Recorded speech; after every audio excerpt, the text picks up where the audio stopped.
Thank you so much, Bree. Welcome, everyone. I'm glad to be back doing these presentations again after a couple of months of a break. And let me see if I can get this going here. My screen is doing some weird things. All right, Bree, can you see my screen okay? You know what? Nope. I'm not seeing your screen. Okay, this happens once in a while when it seems I get a new GoToMeeting build every time I log into this thing, and it never works quite the same. How about now? Yep, we can see it now. Phew. Okay, thanks again, everyone. And we are recording this, so if you have to step away or want to revisit it with a colleague or something later, you can certainly do that. But this is not a live presentation, which a lot of times those are what we try to do, is show you live stuff because we think it's cool. But this one is a slide presentation and a discussion about what's coming. As we've been told, and through various sources, we have some inside information to and access to.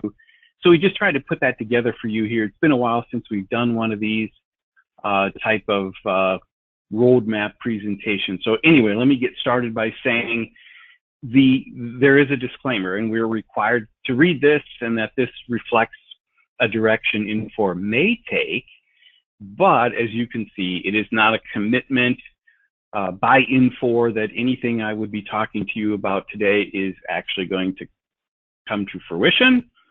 But we'll talk a little bit about where things kind of stand in the roadmap, because they do give us that type of information as well, what's actually being developed versus more of a long-term wish list kind of a thing. But again, this is a disclaimer that nothing we're showing you today is a commitment that you will ever see it.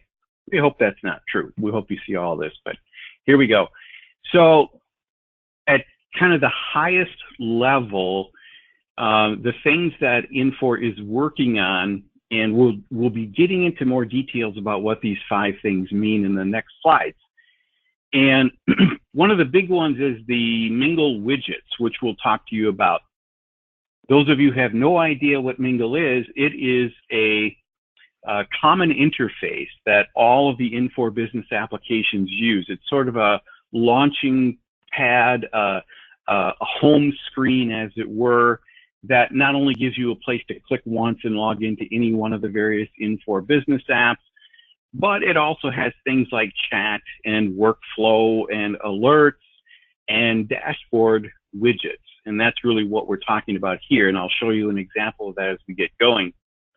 One of the things Infor also is spending a lot of time on, every one of their releases, as far back as I can remember, have always had some language and some new code and way of doing things that tries to improve performance.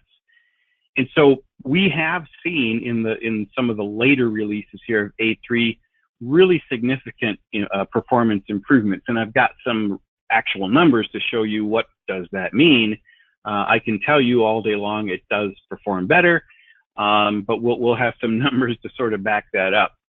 The other big part of the story is the ERP integrations. And so because Infor CRM is now one of the CX suite or business application suites for Infor, it is now highly integrated out of the box, so natively out of the box, highly integrated with the Infor and various ERP products, and they've got them for manufacturing and service industry, supply chain, distribution, and things like that.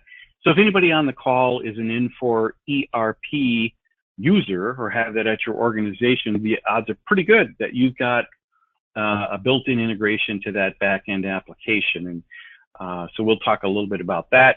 And then in a previous webinar, we showed you sales intelligence, and that continues to be a really exciting aspect, a new aspect of the CX suite that allows the CRM users to have prediction happening within the CRM system about the propensity or likelihood of an account to potentially buy something, either through a cross-sell or a net new product offering. So using their data science tool, which they call sales intelligence, it can identify for you what opportunities might be available to you based on buying patterns from similar accounts.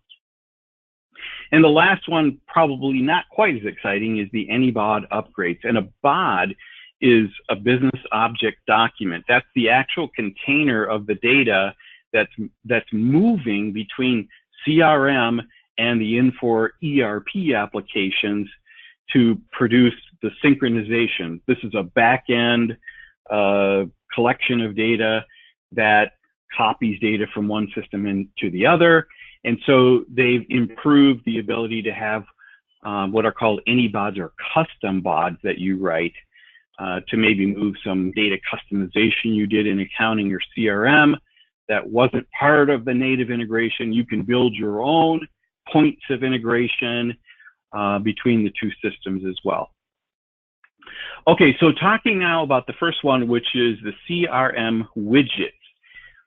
Now, you might be looking at the screen and going, well, don't we already have dashboards? Yes, but the dashboards that exist in CRM now, you can only see those on the dashboard screens that you create, where contextual, keyword there, widgets, actually present you with dashboards like you see on the right, based on where you are in CRM at the time. So in this screenshot you're looking at, we're on an opportunity record, and we have the ability to pop out from the right a contextual dashboard driven by the data contained in the record that you're on right now. And so that is what you're seeing here, is a contextual widget. Now, they are providing these, in fact, this one you're looking at is now standard and available in the 8.3.08 release, and there are many more of these pre-built contextual widgets coming that allow you to consolidate and display data graphically about the record you're on, to even go so far as to include showing you ERP-related data, for example, on an opportunity record that it actually is getting from the integrated ERP system, and then mixing that and presenting that back to you based on the record you're on. So that's kind of what we're looking at here. So the next one is performance. So we want to talk about performance a little bit here. And these are real world numbers. So like for like timings and somewhat scientific testings that Infor has done to try to give you specific information about how much faster really is 8.3 than say 8.2. And I guess it's also known that older versions of Infor, prior to 8.2 are even slower. None of them are faster. So they're using the 8.2 as a benchmark against 8.3. Now it gets a little complicated because with each dot release, like 8.5, 8.6, and so on, more and more performance improvements are being introduced. So this particular one you're looking at is based on the 8.3.05, and I can tell you that in the newest one, 8.3.08, it's even faster. So the gap between the older versions and the newer versions is getting even wider. And as you can see in milliseconds, the way that it responds to navigational changes is considerably faster than it was in the older versions.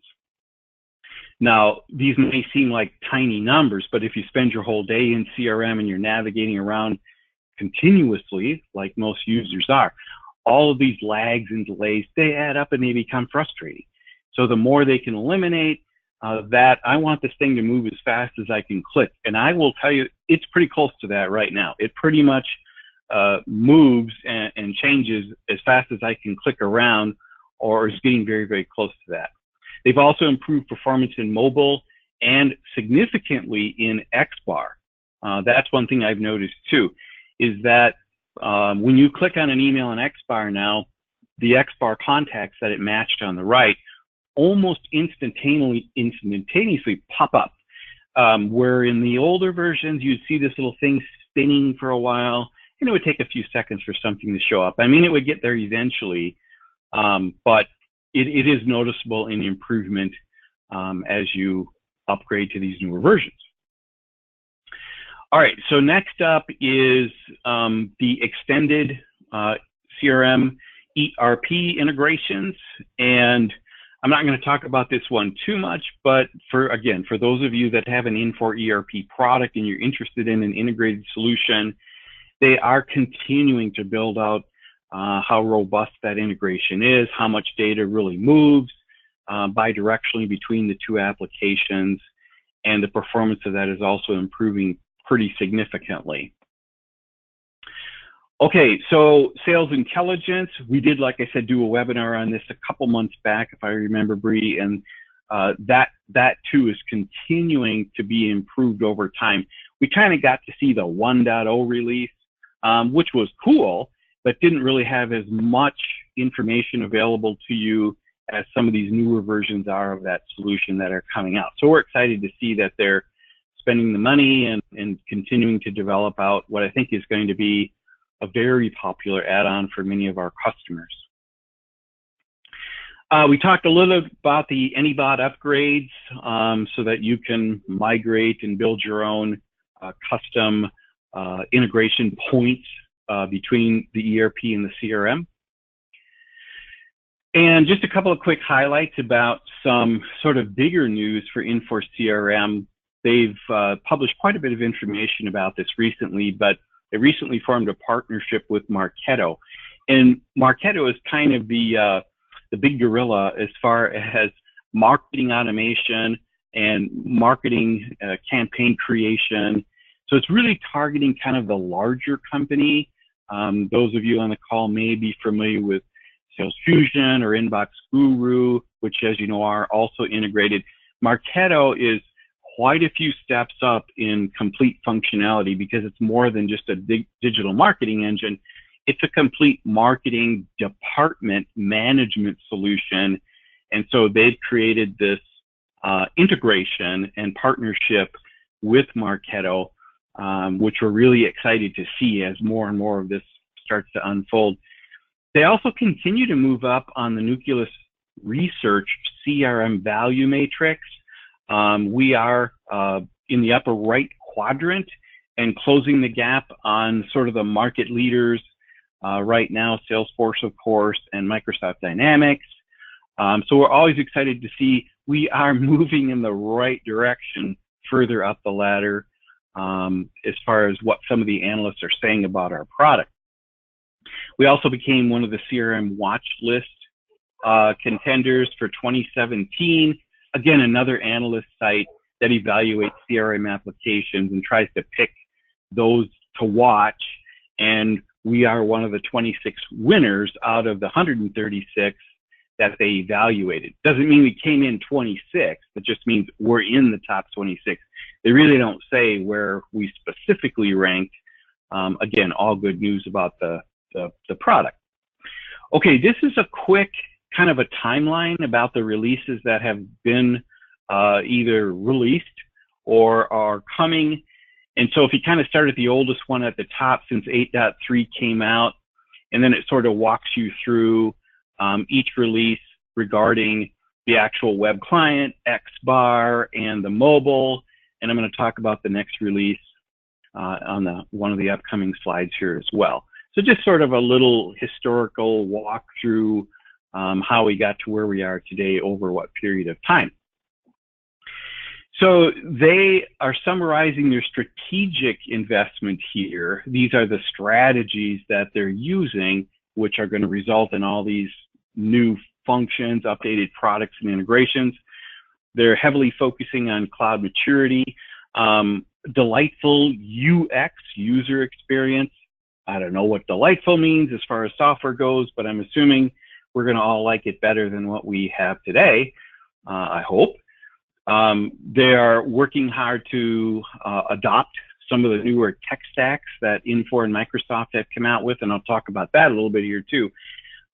They are also investing heavily in what they're calling the CX Suite integration between their contract management solution, their document management solution, their business intelligence solution, which they just started a relationship with Burst as a BI tool, and that's going to be integrated with Infor CRM through their CX suite and the Mingle desktop application.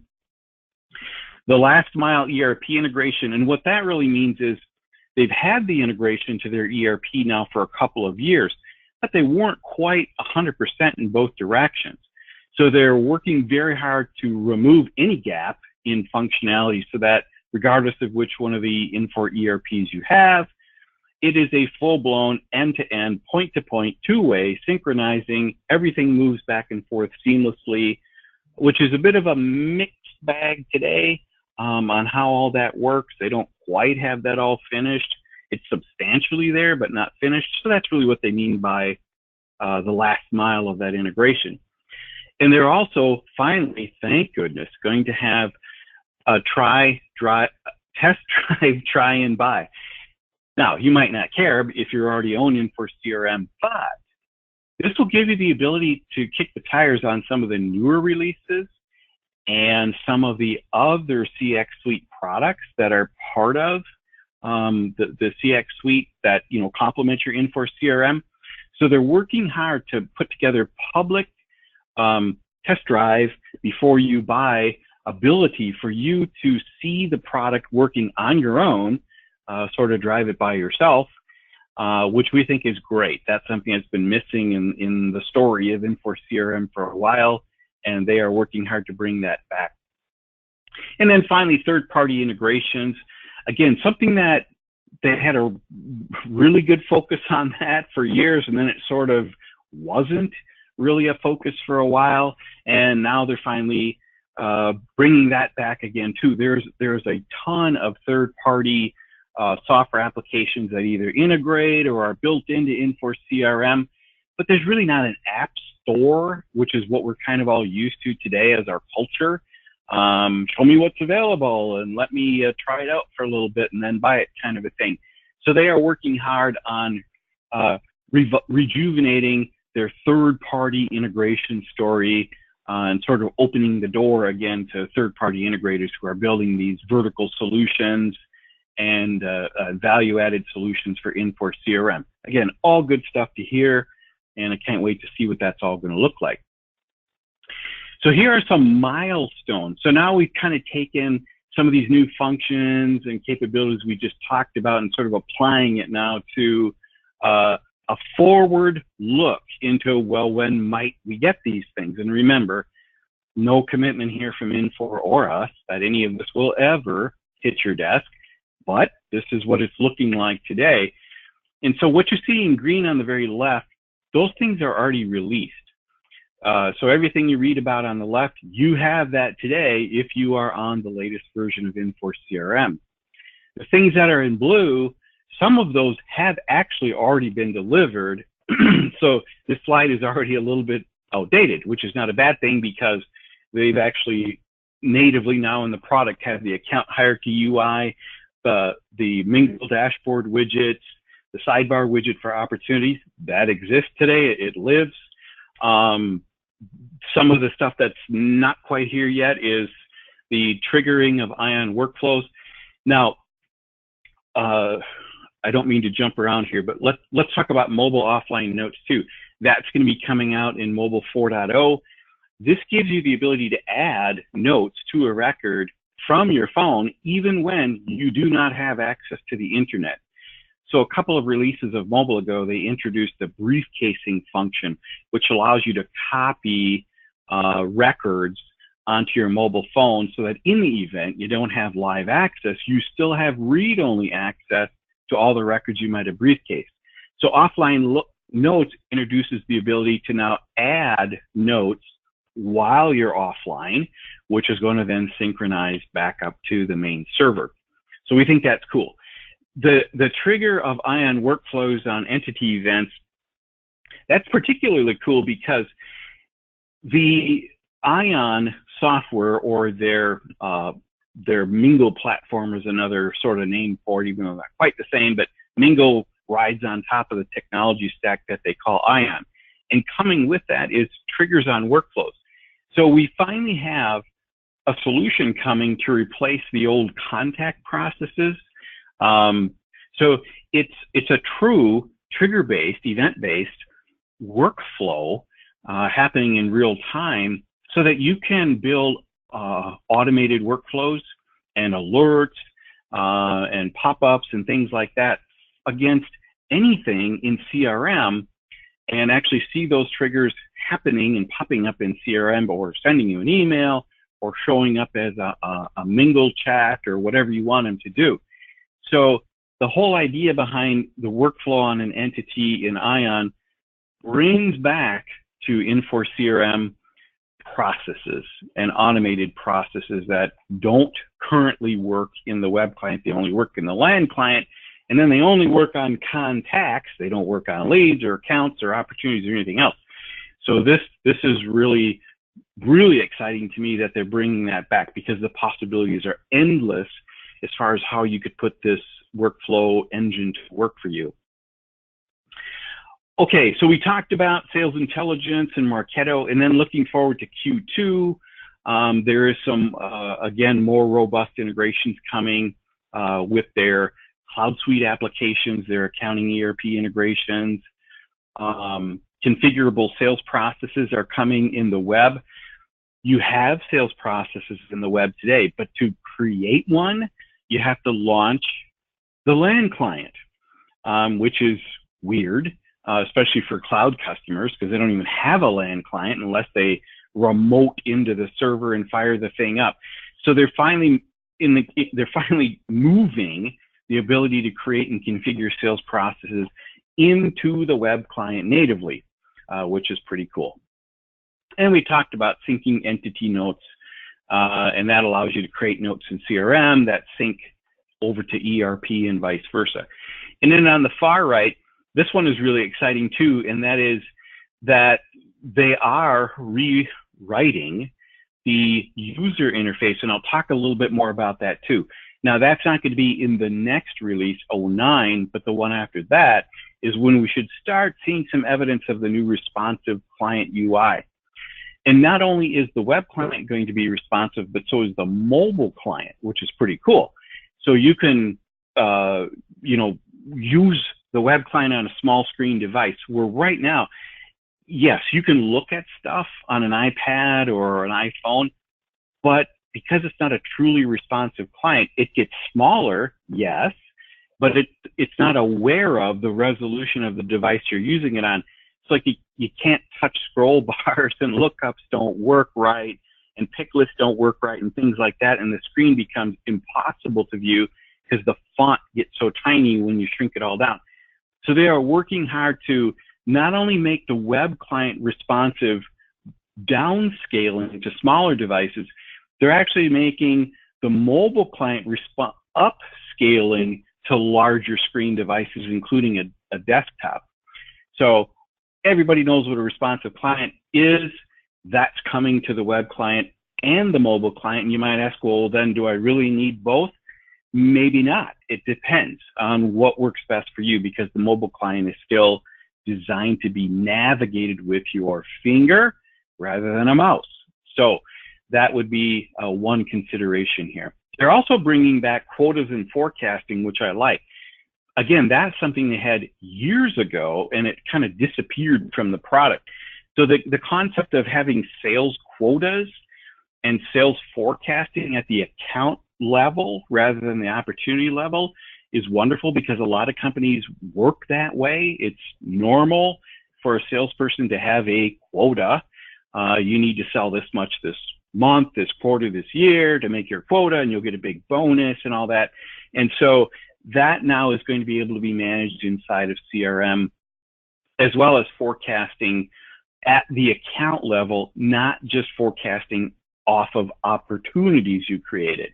So I might be able to say, I've got this large customer, I have no idea what they're going to buy right now or in the future, but historically they buy $1 million a year from me, so I'm going to forecast they're going to, buy $1 million this year too, or $1 million too, just so I can show I'm doing a better job.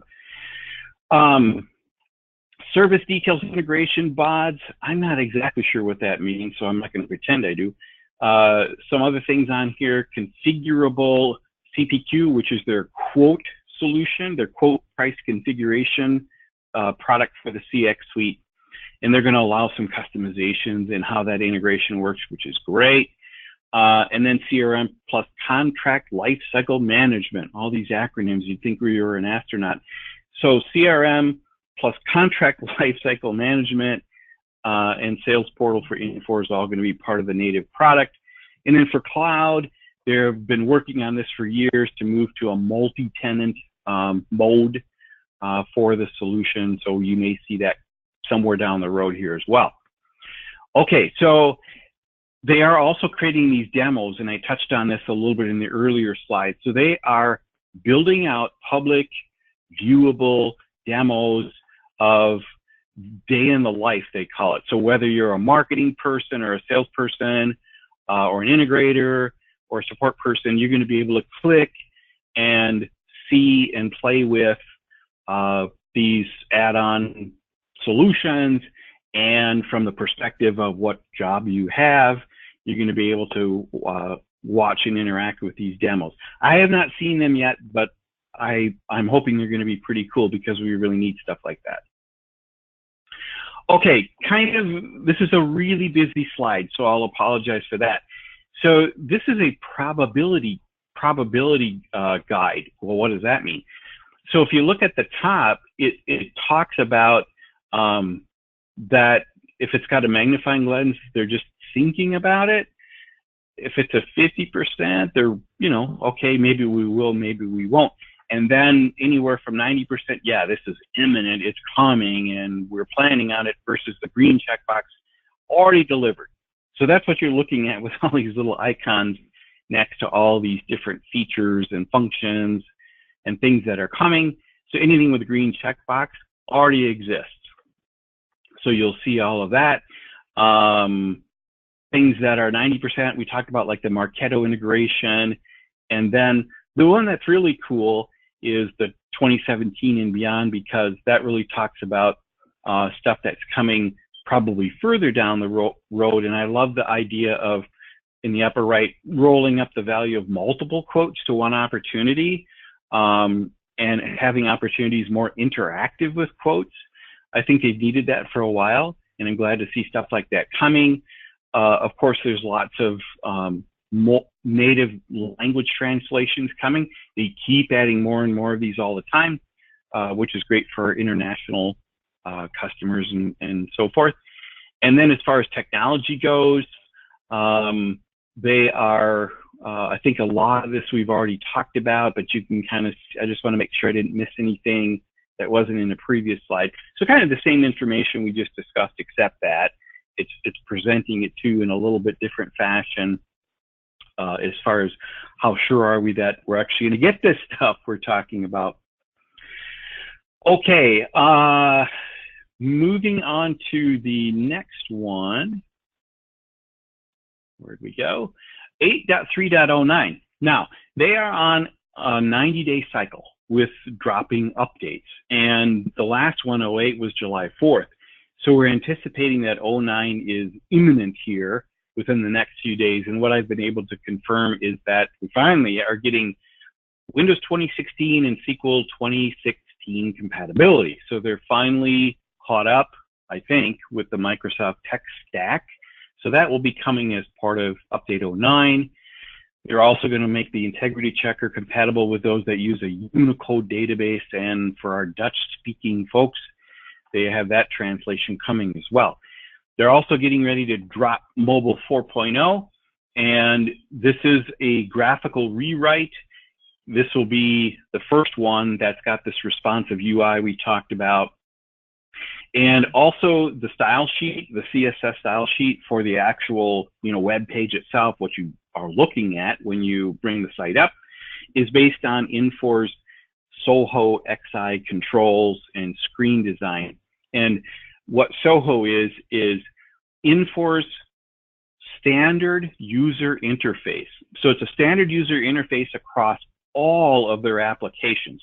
So what that means is when you log into Infor CRM, It has the same colors and styles and button shapes and forms and icons and things that you would see in their ERP apps and that you would see in their Mingle and CPQ and all their other apps. So they're trying really hard to not only make their products work well together, but look similar as you move from one app to the other. So that's really what the Soho part of it is. And we've talked about this before. They actually have a design company that they own called Hook and Loop in New York. And they're responsible for designing the user interface, cosmetics, and design. So they're trying to make them all look the same across their whole CX platform. And of course, they're adding regional files for Japanese, Dutch, and Thai in the mobile. So that's it. So Bree, that's everything I was hoping to show today. I talked as fast as I think I could without sounding like a bad cassette deck. So I wonder if we have any questions. We do, Scott. And I'll just start at the top and we'll work our way through. The first one is there dual authentication for web and mobile? Yes, through the ION Federated Services platform, that is coming. They have it for all their current desktop apps. Single sign-on translates across all their applications, and I have heard, even though it's not on this sheet, I've heard that that's coming for mobile as well. All right. We actually had 2 questions in a row about that. Let's see. Is there any idea when the Marketo integration will be available? I know it's this year. That I've been told. They are working really hard on that one, and I think it's coming pretty quickly here. And you can see even on here that it's like 90% ready to go here. So I think you will see that even yet this year from what I've been able to figure out. All right. Our next one is, are there plans in the near future for Google Mail integration options like there currently is for Outlook?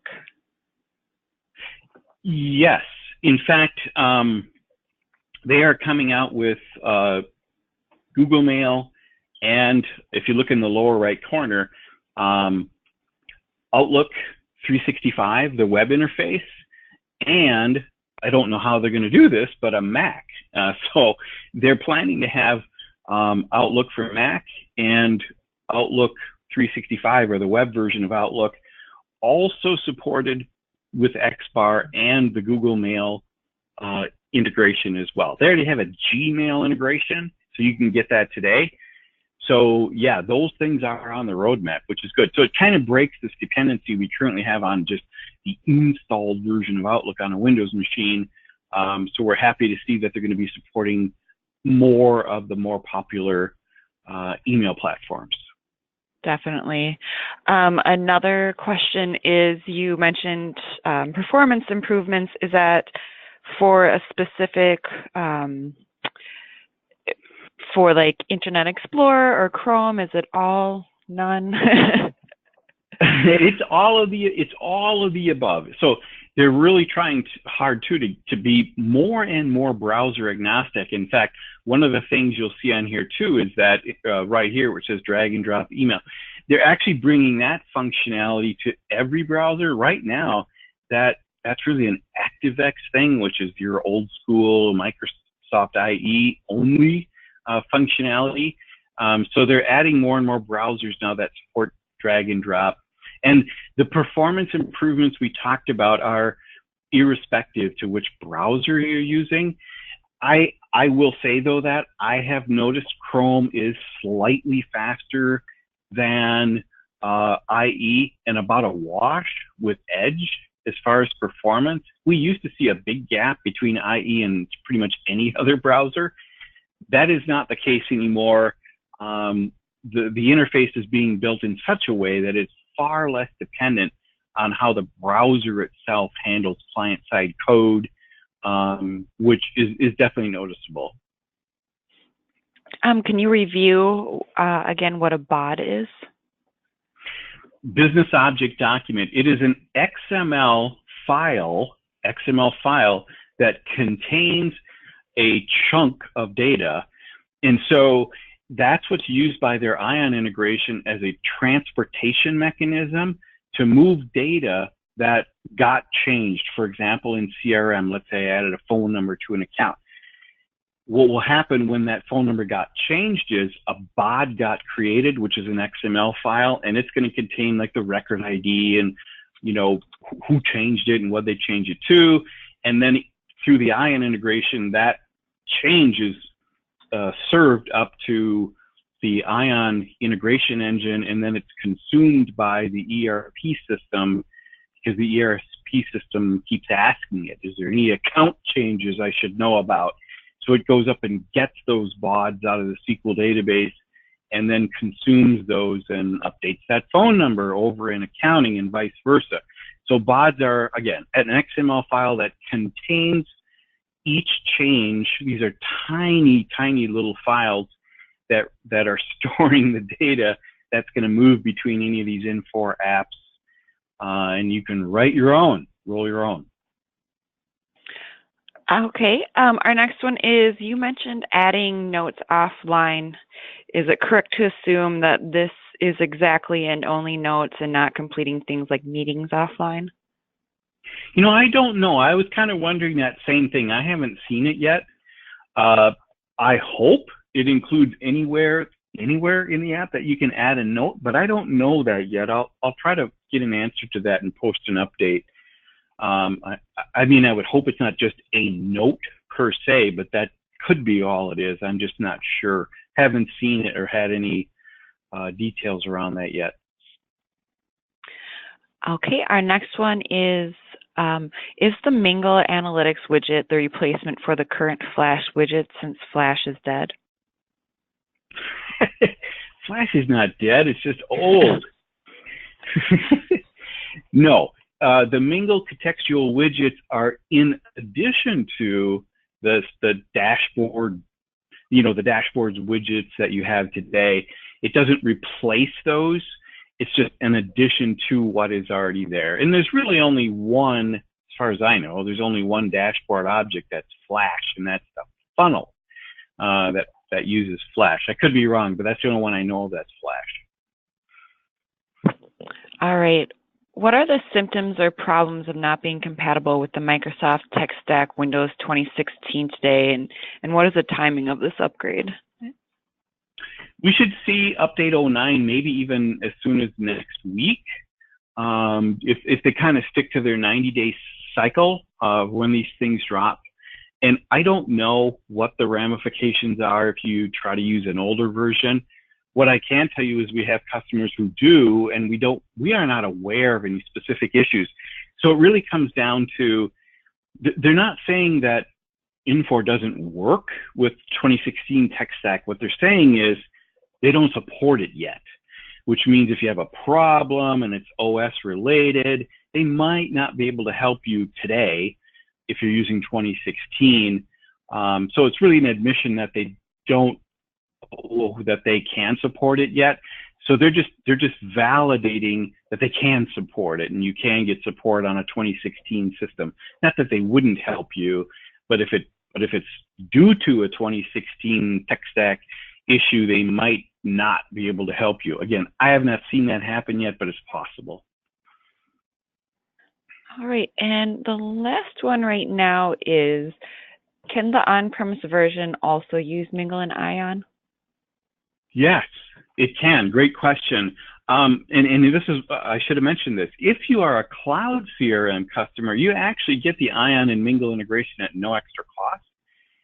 If you are an on-premise customer, it is available to you at no cost if you have an Infor ERP product that you're integrating it with. So based on what I just said in the if statement, if you do not have an Infor ERP solution that you're integrating it with, there is an extra cost for the Ion and Mingle integration with all the workflows and alerts and all of that. So it's an extra cost for an on-premise if you don't have an ERP It's free to anybody else up to 25 users. All right, Scott, that wraps it up for questions right now. Great. And looks like we're coming in at the end of the hour as well. But if, like I mentioned before, if anyone comes up with other questions about the material we covered today, send Scott or myself an email, or also info@customerfx.com. Scott and I will both see that as well, and we'd be happy to get that answered. As Scott mentioned at the beginning, we are recording this, so you can expect to see that up on our website within a day or so. And I will be sending out a follow-up email to everybody who attended today with a link to that. So, yeah, Scott, if you don't have anything else to add, I guess we'll say goodbye until next month. Great. Thanks. Thanks for your help, Bree. Thank you for everyone who was able to join today. I appreciate that. We'll talk to you later. Bye-bye. Bye.